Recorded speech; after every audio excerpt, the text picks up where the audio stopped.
Magical JCB diamond RC robot. Kishore के पास एक जेसीबी था।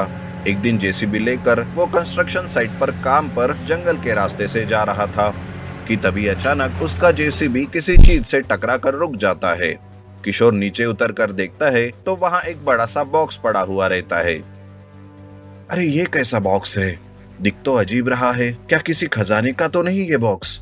चलो खोल कर देखता हूँ। किशोर उस बॉक्स को खोल कर देखता है। तब उस बॉक्स में से एक साया सा बाहर निकलता है और वो जेसीबी में समा जाता है, लेकिन इसकी भनक किशोर को नहीं लगती। किशोर तो बस खाली बॉक्स को देखता रहता है। अरे इस बॉक्स में तो कुछ भी नहीं है। लगता है किसी ने बेकार समझकर फेंक दिया होगा। इतने से पल में मैंने क्या कुछ सोच लिया। इस तरह वो खुद पर ही हंसने लगता है। खाली बक्से को वो साइड में कर देता है और अपना जेसीबी लेकर काम पर निकल जाता है। पूरे दिन काम करने के बाद वो मालिक कपूर से महीने के पैसे मांगने जाता है। तब कपूर किशोर को कम पैसे देता है। उस पर किशोर कहता है, ये क्या कपूर जी, इतने कम पैसे? मुझे मेरे पूरे पैसे चाहिए, नहीं तो मैं कल से काम पर नहीं आऊंगा। अबे चुप कर बे अपनी बकवास। मेरे सिवा कहा जाएगा काम करने के लिए? जो दिए उसी में खुश रहा करो। और हाँ, चुपचाप काम पर आ जा, नहीं तो देख लूंगा तुझे। इस तरह कपूर कम पैसे देकर भी किशोर को धमकाते रहता है। बेचारा किशोर उदास हो जाता है। तब जेसीबी अचानक से खुद ब खुद चलने लगती है। तब मैजिकल जेसीबी बोलने लगता है, कपूर, चुपचाप किशोर के पैसे दे दो, नहीं तो मैं तुम्हें मार दूंगा। पहले तो ये मैजिकल जेसीबी का कमाल कपूर को किशोर की ही चालाकी लगती है। वो किशोर को पैसे देने से मना करता है। तब सच में मैजिकल जेसीबी उसे मारने लगता है। ये सब देखकर तो किशोर चकित ही हो जाता है। तब जाकर कपूर किशोर के उसके सारे पैसे देता है और उससे माफी भी मांगता है और वो वापस से मैजिकल जेसीबी साधारण बन जाती है। किशोर उसे लेकर घर वापस आता है। किशोर सोच सोच कर परेशान हो जाता है कि ये सब कैसे हो रहा है। तभी जेसीबी बोलने लगता है, अरे किशोर, मैं एक जादुई साया हूँ जो उस बक्से में बंद था, लेकिन तुम्हारी वजह से आज मैं मुक्त हो गया और इस जेसीबी में समा गया। अब ये जेसीबी मैजिकल जेसीबी बन गया है। तुम्हें घबराने की कोई चिंता नहीं, मैं तुम्हारी मदद हमेशा करूंगा। ये सुनकर किशोर को तसल्ली मिलती है। अब मैजिकल जेसीबी किशोर की और मुसीबत में फंसे लोगों की मदद करने लगता है। इस तरह से किशोर गांव में मशहूर हो जाता है। ऐसे में एक दिन जंगल से एक डायमंड आरसी रोबोट गांव में घुस जाता है। वो डायमंड आरसी रोबोट गांव में तबाही मचाने लगता है। सारे गांव वाले उस रोबोट की वजह से डर जाते हैं। तब किशोर अपना जेसीबी लेकर वहां पहुंच जाता है और कहता है, हे मैजिकल जेसीबी, गांव पर मुसीबत आई है। देखो ये रोबोट कैसे गांव को बर्बाद कर रहा है। प्लीज हमारी रक्षा करो। तब वो जेसीबी मैजिकल जेसीबी में बदल जाता है और रोबोट को मारने की कोशिश करता है, पर उसकी कोशिश नाकामयाब हो जाती है। तब मैजिकल जेसीबी कहता है, अरे किशोर, पता नहीं मेरी जादुई शक्तियाँ काम नहीं कर रही। मैं तुम सब की मदद नहीं कर सकता, मुझे माफ कर दो। लेकिन क्या जेसीबी सही में सच कह रहा था या इसमें कोई उसकी चालाकी थी? सारे गांव वाले जेसीबी से मायूस हो जाते हैं। अब डायमंड आरसी रोबोट लोगों को मारने लगता है। तभी एक जादूगर सुपर रोबोट लेकर वहां प्रकट होता है। सुपर रोबोट उस डायमंड आरसी रोबोट के साथ लड़ाई करने लगता है। उस लड़ाई में डायमंड आरसी रोबोट की हार हो जाती है और वो ढेर हो जाता है। तभी वो जादूगर कहता है, किशोर, ये सब इस मैजिकल जेसीबी की करामत है। बहुत साल पहले एक बुरे साइंटिस्ट ने अपनी ताकत दिखाने के लिए ये डायमंड आरसी रोबोट बनाया था। उस वक्त मैंने ही उस साइंटिस्ट की आत्मा को उस बक्से में कैद कर लिया था, पर तुमने उसे खोलकर उस बुरी आत्मा को मुक्त कर दिया।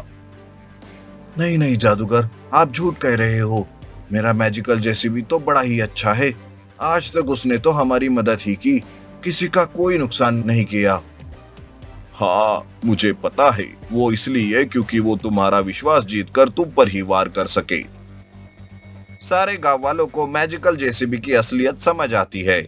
जेसीबी के अंदर साइंटिस्ट की आत्मा इस बात से गुस्से में आता है और वो कहता है, हाँ, मैंने ये सब किया है।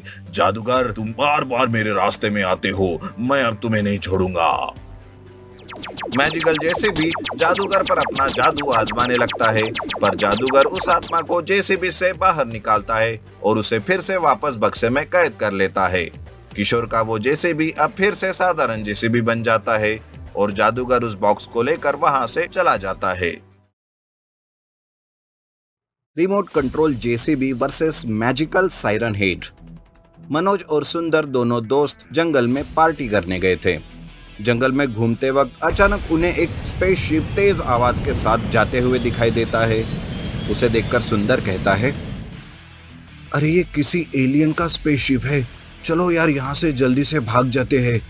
एलियन की नजर हम पर पड़ गई तो वो हमें मार देंगे। अरे रुक रुक, इतना क्यों घबराता है? हर एलियन खराब नहीं होते हैं, हो सकता है कोई जादू वाला एलियन मिल जाए, जैसे कोई मिल गया मूवी में है ना, उसी तरह हो सकता है उनसे हमारा कोई फायदा ही हो जाए। मनोज के इस कहने पर सुंदर चौंक जाता है। दरअसल कुछ दिनों पहले एक स्पेसशिप धरती पर उतर गया था, जिसकी खबर किसी को भी नहीं थी। लेकिन धरती पर उतरते वक्त स्पेसशिप का बैलेंस खो जाता है और उसका एक्सीडेंट हो जाता है। घबराते हुए सुंदर और मनोज उस स्पेसशिप के अंदर चले जाते हैं। तब वहां पर एक इंसान घायल पड़ा हुआ था। उसे देखकर सुंदर कहता है, अरे ये तो हमारे जैसा ही कोई मामूली इंसान है, लेकिन ये इस स्पेसशिप में क्या कर रहा है? क्या सोचा था मनोज तुमने कि हमें कोई जादू मिलेगा? कहाँ है जादू? शेट यार। सुंदर इस तरह मनोज को चिढ़ाता है। दोनों भी उस घायल इंसान के पास जाते हैं। तब वो कहता है, मेरी मदद करो, मेरे ठीक होते ही मैं तुम्हें ढेर सारे पैसे दूंगा, मुझे बचा लो, प्लीज मुझे बचा लो। जी हाँ, दरअसल वो कोई इंसान नहीं था, बल्कि एक एलियन ही था, जो इंसान का रूप लिया हुआ एक एलियन था। वो दोनों उसकी मदद करे इसलिए उसने अपना असली रूप बदल दिया था और इंसान का रूप लिया था। पैसों का नाम सुनते ही सुंदर और मनोज दोनों उसकी बात मानकर उसे मदद करने लगते हैं। अब चुपके से हर रोज उस एलियन के लिए सुंदर और मनोज दवाई, खाने पीने का इंतजाम करते हैं। उसी के साथ साथ स्पेसशिप की मरम्मत भी वो करते हैं। कुछ ही दिनों में वो एलियन ठीक हो जाता है। तब वो अपने असली रूप में यानी मैजिकल सायरन हेड में बदल जाता है। बेवकूफ दोनों लड़के, पैसों के लालच में आकर खुद ही अपने दुश्मन की मदद कर दी। चलो एक बार इस गांव में जाकर देखता हूँ। लेकिन अपने असली रूप में सायरन हेड को सुंदर देख लेता है। तब सायरन हेड उसे बंदी बनाकर स्पेसशिप में छुपा देता है। वो सायरन हेड सुंदर का रूप लेता है और गांव में जाता है। तभी उसे रास्ते में मनोज मिलता है और वो सुंदर से कहता है, अरे सुंदर, मैं तुम्हें कब से ढूंढ रहा था और तुम अब आए हो। ये लो देवी माँ का प्रसाद। लेकिन सुंदर प्रसाद खाने से मना करता है। लेकिन मनोज जो था उसे जबरदस्ती वो प्रसाद खिला ही देता है। प्रसाद खाने से सुंदर यानी उस सायरन हेड में बदलाव आने शुरू हो जाते हैं और देखते ही देखते वो अपने असली रूप में यानी सायरन हेड में बदल जाता है, जिसे देखकर मनोज डर जाता है। वो कहता है, अरे तुम सायरन हेड, लेकिन तुम यहाँ कैसे? इसका मतलब मेरा दोस्त तुम्हारे पास है। कहाँ है मेरा दोस्त? मैं वही हूँ जिसकी तुमने स्पेसशिप में मदद की थी। अब भुगतो अपने किए का अंजाम। सायरन हेड गांव में तबाही मचाने लगता है। सायरन हेड अपनी जादू से मुंह से आग निकालने लगता है, जिस वजह से गांव में हर तरफ आग लग जाती है। लोग इधर उधर तितर बितर होकर भागने लगते हैं। मनोज अपने दोस्त को बचाने के लिए स्पेसशिप की तरफ जाता है। तभी रास्ते में उसे कुणाल मिलता है। कुणाल को मनोज सायरन हेड की बात बताता है। कुणाल कहता है, अरे तुम लोगों ने ये बहुत ही बुरा किया है। तुम्हें पता है ना कि मैं स्पेस एजेंसी के लिए ही काम करता हूँ, तो एक बार तुम ये बात मुझे बता दिए होते तो ये मुसीबत नहीं आती। पता नहीं अब सुंदर कहाँ और किस हाल में होगा। मनोज कुणाल को लेकर स्पेसशिप की तरफ जाते हैं, जहां उन्हें सुंदर कैद में दिखाई देता है। सुंदर को वो कैद से निकालकर सारे कुणाल के लैब में आते हैं। कुणाल कहता है, अब तो मेरा रिमोट कंट्रोल जेसीबी रोबोट ही सायरन हेड को सबक सिखाएगा। उसकी ये बात सुनकर मनोज कहता है, अरे कैसी बात कर रहे हो कुणाल? उतने बड़े सायरन हेड का मुकाबला आखिर तुम्हारा रिमोट कंट्रोल जेसीबी रोबोट कैसे कर पाएगा? अरे तुम देखो मेरा कमाल, वो कोई मामूली रिमोट कंट्रोल जेसीबी रोबोट नहीं है। जब वो सायरन हेड को हरा देगा ना, तभी मानोगे तुम। कुणाल अपने रिमोट कंट्रोल जेसीबी रोबोट को लेकर सायरन हेड के पास जाता है। देखते ही देखते रिमोट कंट्रोल जेसीबी रोबोट और सायरन हेड के बीच में लड़ाई शुरू होती है। सायरन हेड अपने जादू से रोबोट को जलाने की कोशिश करता है, लेकिन जेसीबी रोबोट पर कोई असर नहीं होता।